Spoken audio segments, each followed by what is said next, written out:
Ladies and gentleman, આજનો match છે Chennai super Kings અને રોયલ ચેલેન્જર્સ બેંગ્લોર વચ્ચે. હું છું આરસીબી નો ફેન અને ચેન્નઈ સુપર કિંગ્સ મને પસંદ જ નથી આવતી ટીમ, બરાબર છે.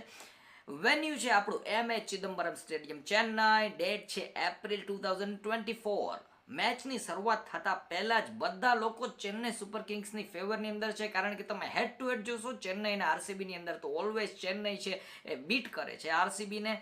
બટ આરસીબી ઈસ સાલા કપ નામ દે, ઈસ સાલા કપ નામ દે. ગમે ત્યારે આમને કપ જોઈએ છે અને અમારા જેવા ફેન્સનો સપોર્ટ એમના માટે હંમેશા બનેલો રહેશે. હવે બુકી એટલે કે મેં બધી વસ્તુ જોઈ અને નક્કી કરી લીધું કે ભાઈ પ્રી મેચ ઓડ્સ શું નક્કી કરવા. મેં સ્ટેડિયમ જોયું, મેં પ્લેયર જોયું, ઇનસાઇડર ઇન્ફોર્મેશન બધી જેટલી વસ્તુ મારે કલેક્ટ કરવાની હતી બધી કલેક્ટ મેં કરી લીધી છે. હવે મારો ટાઈમ જે ભાવ આપવાનો ન સમજાય તો કાંઈ વાંધો નહીં, છેલ્લે સુધી મારી હારે રહેજો, ઓકે. મેં